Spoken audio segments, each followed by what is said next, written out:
जय हिंद दोस्तों, स्वागत है आपका आपके अपने YouTube channel Satya online study की लेखपाल क्लास में। आज से important for UP triple S C video UPP UPSI any other exams. चलते हैं आज के अपने मोटिवेशनल कोड पर। इसके पहले आप अगर मेरे चैनल पहली बार आए हुए हैं तो चैनल को सब्सक्राइब कर लें, बेल आइकन क्लिक कर लें ताकि आने वाली क्लास की नोटिफिकेशंस आपको मिल जाए।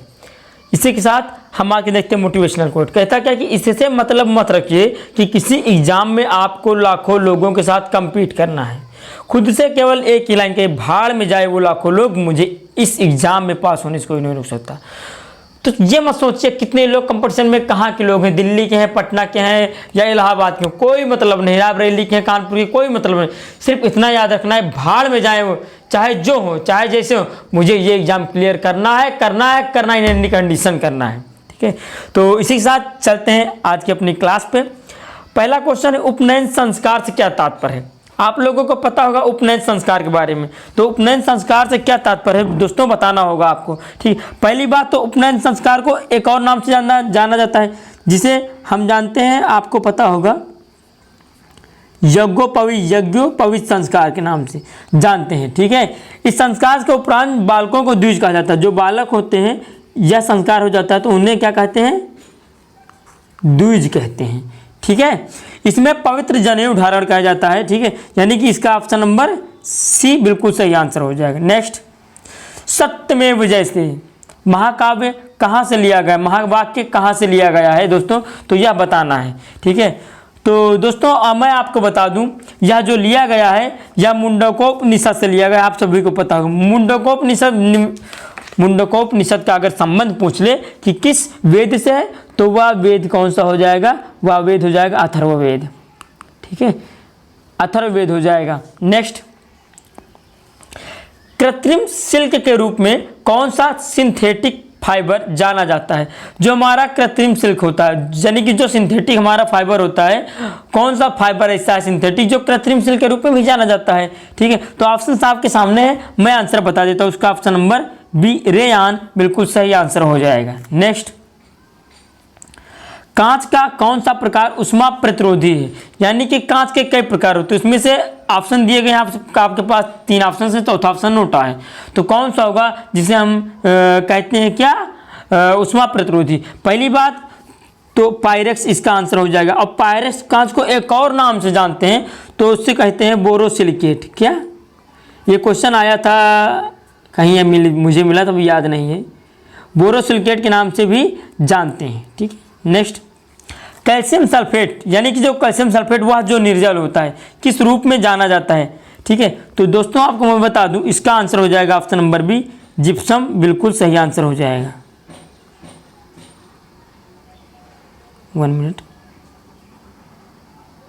पेन टच नहीं हो रही, हाँ ठीक है, तो जिप्सम इसका बिल्कुल सही आंसर हो जाएगा। नेक्स्ट, आपको बताना है दोस्तों इसमें से क्वेश्चन क्या है, अकबर के दरबार में प्रसिद्ध कवि कौन थे। अकबर के दरबार में जो थे वह प्रसिद्ध कवि पूछ रहा है, बाकी थे तो सारे संबंधित अकबर से सारे, इसमें सिवाय तुलसीदास जी को छोड़ के, इसमें तुलसीदास जी काट दीजिए। ठीक, बीरबल दीन ए इलाही धर्म स्वीकार करने वाला प्रथम एवं अंतिम हिंदू राजा बीरबल था। ठीक है, उसके बाद रहीम खान, अभी तो आपको बैरम खान अकबर का संरक्षक था। ठीक है, तो इसका जो आंसर हो जाएगा ऑप्शन नंबर सी रहीम खान बिल्कुल सही आंसर हो जाएगा। इन्हें खान ए खाना की उपाधि दी गई थी,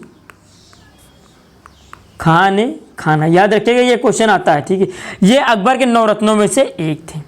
नेक्स्ट, भारतीय प्रायद्वीप की सबसे ऊंची चोटी, भारतीय प्रायद्वीप मतलब ये वाला भाग,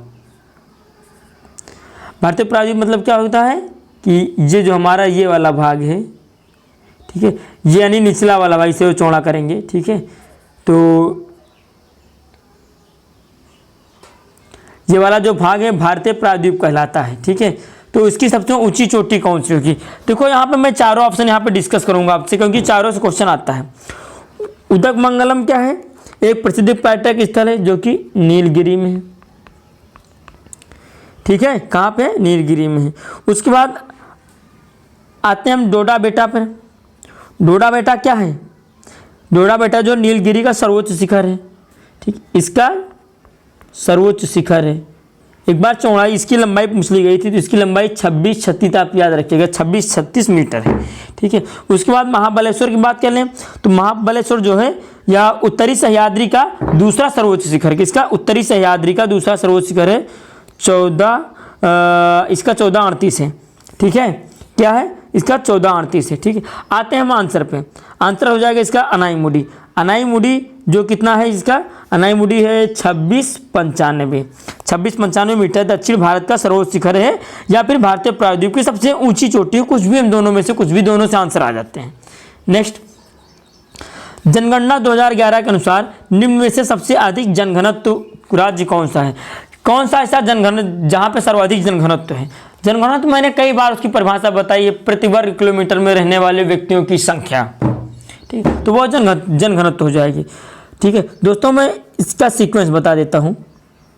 शॉर्ट में लिखूँगा, बिहार आएगा, उसके बाद पश्चिम बंगाल आएगा, उसके बाद केरल आएगा। ठीक है, उसके बाद अपना यूपी आ जाएगा। 4 याद रखिए, पाँचवा शायद था वो, हाँ 5वां हरियाणा था। तो बिहार का कितना है? बिहार का 1028। यूपी का बता दूं क्योंकि लेखपाल की क्लास है, तो यूपी में कितना है? यूपी में 829 है। ठीक है, याद रखिएगा ये सारे question important. Answer number D Bihar. Next, 14वें वित्त आयोग के अध्यक्ष कौन थे? आपको बताना है। यहाँ पे चारों ऑप्शन एक अपने में एक क्वेश्चन है। ठीक है, तो वित्त आयोग की पहली बात कर लें तो राष्ट्रपति नियुक्त करते हैं आर्टिकल 280 में। 280 के तहत आर्टिकल वित्त आयोग की नियुक्ति करते हैं, राष्ट्रपति जी गठन करते हैं। केसी नियोगी की बात करते हैं तो ये फर्स्ट थे, फर्स्ट वित्त आयोग के अध्यक्ष थे। सी रंगराजन की बात कर रहे हैं तो ये 12वें थे। देखो वर्तमान में 15 चल रहा, तो 12, 13, 14, 3 प्रथम और 15वां। ठीक है, 12 हो गया। YV रेड्डी 14वें जो पूछ रहा है, आंसर हो जाएगा। NK सिंह वर्तमान में 15वें हैं। ठीक है, उसके बाद में यहाँ पे 13वां नहीं बताया मैंने, तो 13वां कौन सा है? 13वें कौन से हो जाएंगे? विजय केलकर साहब। ठीक है, तो ये सारे क्वेश्चन बनते हैं। पहला फर्स्ट केसी नियोगी 280 से गठन करते हैं, और उसके बाद 12वें सी रंगराजन, 13वें केलकर साहब, 14वें YV रेड्डी और 15वें वर्तमान वाले NK सिंह। वर्तमान में जो चल रहा है वो YV रेड्डी है, गठन जो हो चुका है वो NK सिंह 15वें का हो चुका है। ठीक है, नेक्स्ट, निम्न में से खान अब्दुल गफ्फार खान ने कौन सा आंदोलन प्रारंभ किया था? तो आपको बताना है इसमें से कौन सा आंदोलन प्रारंभ किया था खान अब्दुल गफ्फार खान ने। तो इसका ऑप्शन नंबर हो जाएगा, ऑप्शन नंबर है लाल कुर्ती आंदोलन। भारत में पश्चिमोत्तर सीमांत प्रांत में प्रारंभ किया गया था। उसके बाद इन्होंने एक और किया था, खुदाई खिदमतगार नाम से। ठीक है, ये किया था। खान अब्दुल गफ्फार खान ऐसा आंदोलन चलाया उन्होंने। उसके बाद जब पाकिस्तान बना, पाकिस्तान चले गए। ठीक है, वो दुखित है क्योंकि कई उच्च नेताओं द्वारा कहा गया था या कई लोगों द्वारा ये कहा जाता था कि पाकिस्तान मुस्लिमों के लिए है और भारत जो है हिंदुओं के लिए। वो इससे दुखी होकर वहाँ चले गए। और जहाँ तक हाँ, इंदिरा जी की गवर्नमेंट में, इंदिरा जी उस समय प्रधानमंत्री थे, उस समय भारत इलाज कराने के लिए आए थे, बहुत गरीब हो चुके थे। तो उनके पास एक पोटली थी कपड़ों की, तो इंदिरा जी स्वयं गई थी उन्हें रिसीव करने एयरपोर्ट। तो उन्होंने कहा लाइए ये पोटली में दीजिए। बोला कि अब तो आपने मेरा भारत मुझसे छीन लिया है, क्या मेरी पोटली को भी हमसे छीनना चाहती, मेरे सामान को भी हमसे छीनना चाहती? तो ये स्टोरी है खान अब्दुल गफ्फार खान साहब। काफ़ी अच्छे विचारों वाले थे। फिलहाल जो हुआ सो हुआ। चलते हैं अगले क्वेश्चन पे। डलहौजी की विलय नीति का प्रथम शिकार कौन हुआ? डलहौजी की विलय नीति का प्रथम शिकार कौन हुआ था? ठीक है दोस्तों, आपको बताना है कौन होगा। तो विलय नीति के कारण डलहौजी को याद किया जाता है।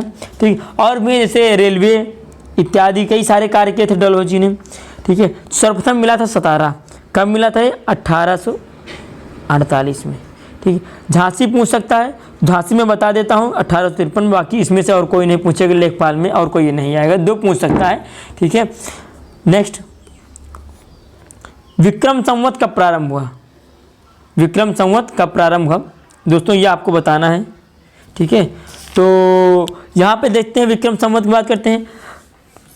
इसको प्रारंभ किया था राजा विक्रमादित्य ने। ठीक है, कब? शकों पर विजय प्राप्त करने के बाद, शकों पर विजय प्राप्त की 57 ईसा पूर्व में। तो ये प्रारंभ होता, ऑप्शन नंबर ए बिल्कुल सही आंसर हो जाएगा। ठीक है, और जो हमारे भारत का पंचांग है वह शक संवत ही है। ठीक है, शक संवत पंचांग भारत के। नेक्स्ट, कादम्बरी के लेखक कौन है? कालिदास, कौटिल्य, हर्ष या बाणभट्ट। कालिदास की बात कुमार संभव मेघदूतम की रचना की, ठीक है। उसके बाद कौटिल्य ने अरसाद की रचना की, जिन्हें विष्णुगुप्त के नाम से भी जानते हैं, ठीक है। नेक्स्ट हर्षवर्धन, ठीक। अच्छा, हम आते हैं आंसर पर ज़्यादा डिस्कस करते हुए। आंसर हो जाएगा इसका बाणभट्ट। इन्होंने कादम्बरी की रचना की थी संस्कृत भाषा में। नेक्स्ट श्रमिक दिवस को मनाते हैं, 1 मई को मनाते हैं। नेक्स्ट रोजा हेबिस्कस, रोजा हेबिस्कस किसका वैज्ञानिक नाम। ये क्वेश्चन, ऐसे क्वेश्चन आते रहते हैं, ठीक है। ये क्वेश्चन जूनियर इंजीनियर में आया था शायद, यूपी के ही, कब था मुझे मिला था ये प्रैक्टिस शीट में। और ये क्वेश्चन आपके वीडियो के किसी पेपर में भी आया था। तो ऐसे क्वेश्चन बनते हैं, याद रखिएगा। तो रोजा हिबिस्कस किसका है, तो ठीक है। तो यहाँ पे देख लेते हैं गाय का क्या हो जाएगा। गाय का जो हो जाएगा वॉश टारस हो जाएगा, ठीक है।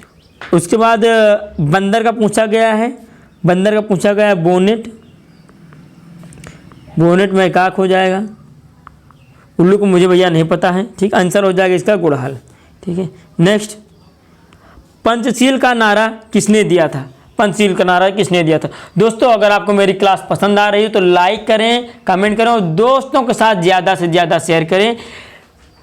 यही चैनल के नाम से हमें इंस्टाग्राम, फेसबुक और टेलीग्राम पे हमारा चैनल बना हुआ है। वहाँ पे डेली क्विज कराता हूँ रात में 10 बजे। 30 क्वेश्चन इंपॉर्टेंट होते हैं। सारी नोटिफिकेशंस वहाँ पे मिल जाएंगी आपको, फेसबुक पे मिल जाएंगी और इंस्टाग्राम पे भी मिल जाएंगी, ठीक है। तो पंचशील का नारा किसने दिया, पंडित नेहरू ने दिया था। यह बौद्ध अभिलेखों से संबंधित है, ठीक है। नेक्स्ट भारत के किस राज्य में वन क्षेत्र अधिक है। सर्वाधिक वन क्षेत्र भारत के किस राज्य में है, ठीक है। अगर राज्य की जगह यूटी पूछ ले, यानी केंद्र शासित प्रदेश पूछ ले, सॉरी, अगर प्रतिशतता के आधार पूछे, प्रतिशतता के आधार पर पूछ लेता है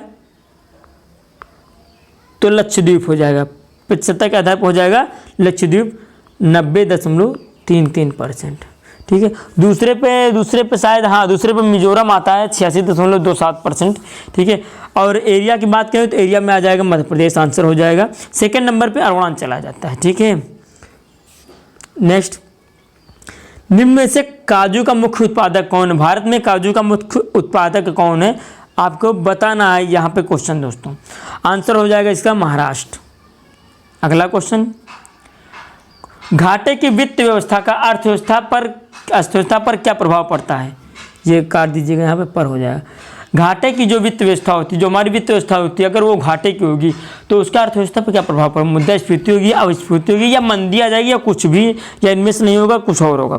देखो सामान्यतः मुद्रा के मूल्य, मतलब मुद्रास्फीति क्या होती है, सामान्यतः मुद्रा के मूल्य में कमी अथवा सामान्य कीमत स्तर में वृद्धि को मुद्रास्फीति मान लिया जाता है, परंतु कीमत स्तर में होने वाली प्रत्येक वृद्धि को मुद्रास्फीति नहीं मान सकते हैं। इसी का जस्ट उल्टा अविस्फीति होता है, ठीक हो। तो इसका आंसर हो जाएगा इन्फ्लेशन अर्थात मुद्रास्फीति। उत्तर प्रदेश में सर्वाधिक वर्षा कहाँ होती है। कहाँ की बात कर रहा है, उत्तर प्रदेश में। उत्तर प्रदेश में सर्वाधिक वर्षा कहाँ होती है दोस्तों, ठीक है। तो सर्वाधिक वर्षा जो उत्तर प्रदेश में होती है वह हो जाएगा गोरखपुर। और न्यूनतम की बात करें तो मिनिमम हो जाएगा मथुरा में, मैक्सिमम ये हो जाएगा और मिनिमम मथुरा हो जाएगा। यहाँ से ऐसे क्वेश्चन बनते रहते हैं, ठीक। मथुरा में तो सुधा कारखाना भी, जैसा कि हमने आज क्वेश्चन भी रखा है ऐसा। नेक्स्ट, उत्तर प्रदेश की जनसंख्या में 10 की वृद्धि दर कितनी है, यानी 2011 के अनुसार, ठीक है। 10 की वृद्धि दर कितनी है, तो यह हो जाएगी 20.2%। नेक्स्ट, किसी धर्म को ना मानने वालों का उत्तर प्रदेश में कितना प्रतिशत। मैंने एक दिन बताया था, सीक्वेंस बताया था धर्म का कि प्रतिशत के अनुसार हिंदू आते हैं, देखो हिंदू आते हैं, फिर मुस्लिम आते हैं, उसके बाद सिख आते हैं, ठीक है। सिख के बाद बौद्ध आते हैं, ठीक है। बौद्ध के बाद ईसाई आते हैं, ईसाई के बाद फिर जैन आए, फिर अन्य धर्म भी आते हैं जो अन्य धर्म को मानते हैं, जिनका लेस देन परसेंटेज है। अर्थात उसके बाद पूछा गया जो किसी भी धर्म को नहीं मानते, वो हो जाएगा 0.29%, बिल्कुल सही आंसर हो जाएगा। नेक्स्ट, उत्तर प्रदेश में तेल शोधक कारखाना कहाँ स्थित है। किसकी बात कर रहा है, तेल शोधक कारखाना के उत्तर प्रदेश में, ठीक है। तो सोनभद्र की मैं बात करूँ, सोनभद्र यानी कि रेणुकूट है। यहाँ पे आ जाएगा Hindustan aluminium corporation, HAL, Hindustan aluminium corporation हो जाएगा। उसके बाद नरोरा बुलंदशहर भी हो सकता है, यहाँ पे परमाणु शक्ति केंद्र हमारा। ये सारे क्वेश्चन पूछे जाते हैं, ठीक है। परमाणु शक्ति केंद्र है। आंसर पे आते हैं, आंसर हो जाएगा इसका मथुरा। तेल शोधक कारखाना कहाँ पे है? मथुरा में। नेक्स्ट, ये क्वेश्चन इंपॉर्टेंट है, अच्छे क्वेश्चन है। कई लोगों ने ये क्वेश्चंस पहली बार देखे होंगे संविधान से, ठीक है। तो देखते हैं, सूची 1 को सूची 2 से मिलाना है। पहला बहस दी गई या प्रस्ताव दिया गया है, अल्पकालिक बहस, ध्यानाकर्षण, शून्यकाल, लोकप्रकरण समिति। अब कब कब ये आया है, मतलब कब इसका शुरुआत हुई है, उसके बाद ये ऑप्शंस दिए गए हैं, इनमें मैच कराना है आपको। देखो, अल्पकालिक बहस की मैं बात करूं तो अल्पकालिक बहस शुरुआत की गई थी 1953 में। अब यहाँ पे ऑप्शन हम एलिमिनेट करने वाले हैं, पहले का तीसरा हो जाएगा, तो ये कट गया भैया, ये कट गया, हमारे पास 2 ऑप्शन भी बचे हैं। अगला आता है ध्यानाकर्षण प्रभाव। ध्यानाकर्षण प्रभाव की बात करें तो ये शुरुआत हुई थी 1954 में, ठीक है। तो दूसरे का चौथा, ठीक है, यानी कि ये आंसर आ जाएगा। अब देखो, अगर मान लेते हैं मैं ध्यानाकर्षण नहीं पता आपको, ठीक, मैंने ये बता दिया, ठीक है, ये बता दिया। मान लीजिए ध्यानाकर्षण आपको पता नहीं है, आपको इसमें से केवल पता है शून्यकाल। शून्यकाल मान लीजिए आपको पता है, शून्यकाल क्या हो जाएगा? शून्यकाल प्रारंभ 1962 से हुआ था, ठीक है। शून्यकाल का प्रारंभ C/2 1962 से हुआ था, ठीक है। तो देख लीजिए, किसी में 2 में नहीं है, ये आंसर हो जाएगा। ऐसे हम ऑप्शन को एलिमिनेट करते हैं, ऑप्शन नंबर 20 का सही आंसर हो जाएगा, ठीक है। नेक्स्ट, आज का हमारा अंतिम क्वेश्चन, आपको पता होगा जो सुप्रीम मौलिक अधिकारों का संरक्षण करती है हमारे सुप्रीम कोर्ट, आर्टिकल 32 से, हाई कोर्ट 226 से, उसी में जो हमारी रीट होती हैं उसमें से यहाँ पे मैंने 4 दिए हैं। उसका 4 का क्या मतलब होता है, ये क्वेश्चंस आते रहते हैं, यूपीएससी में आए हैं कई बार, ठीक है। यहाँ तक कि पीसीएस प्री तक की पीसीएस तक क्वेश्चन पूछे जाते हैं यहाँ से, यहाँ की आईएएस के जो प्री होता है ऑब्जेक्टिव में जो क्वेश्चन आते हैं यहाँ से क्वेश्चन आ जाते हैं, लेकिन सारे एग्जाम में यहाँ से क्वेश्चन पूछे जाते हैं। तो देखते हैं, परमादेश का मतलब क्या होगा? परमादेश का मतलब परम आदेश, हम आदेश देते हैं या हमारा आदेश है, ठीक है। तो ए का हो जाएगा 2, यहाँ पर भी हम ऑप्शन एलिमिनेट करते हैं। 1 का 2, देखो इसमें नहीं है, ये कट गया, हमारे पास बचे 3। उसके बाद बंदी प्रत्यक्षीकरण की मैं बात करूँ, बंदी प्रत्यक्षीकरण मतलब शरीर प्रस्तुत करना। आपने किसी को गिरफ्तार कर लिया है विदाउट रीजन, 24 घंटे में आपको न्यायालय में पेश करना होगा। तो बंदी प्रत्यक्षीकरण करना मतलब क्या हुआ? शरीर प्रस्तुत करना। दूसरे का हो जाएगा चौथा, देखो इसमें तीसरा कट गया, इसमें चौथा भी ब्रेक करके रखते हैं। उसके बाद अधिकार परीक्षा, आप यहाँ से अर्थ निकाल सकते हैं यहाँ के बिल्कुल आसानी से। अधिकार परीक्षा भाई प्रमाणित करने को तो होगा नहीं, किसके आज्ञापत्र या किसके अधिकार से, तो इसका हो जाएगा ए, तो नहीं तीसरे का हो जाएगा ए, ठीक है। तो देखो इसमें नहीं कट गया, ऑप्शन नंबर डी बिल्कुल सही आंसर हो जाएगा। मान लीजिए आपको मुझे पता है कि आपको ये नहीं पता है, मान लीजिए आपको उत्प्रेषण लेकर पता है कि प्रमाणित करना, तो चौथे का 2 हो जाएगा, चौथे का 3 हो जाएगा, ठीक। तो ऑप्शन नंबर डी फिर भी सही हो जाएगा, ठीक है दोस्तों। तो ऐसे क्वेश्चन बनते हैं और शेयर कीजिएगा खूब दोस्तों, सपोर्ट कीजिएगा। आज की क्लास यहीं तक रखते हैं। जय हिंद, जय भारत।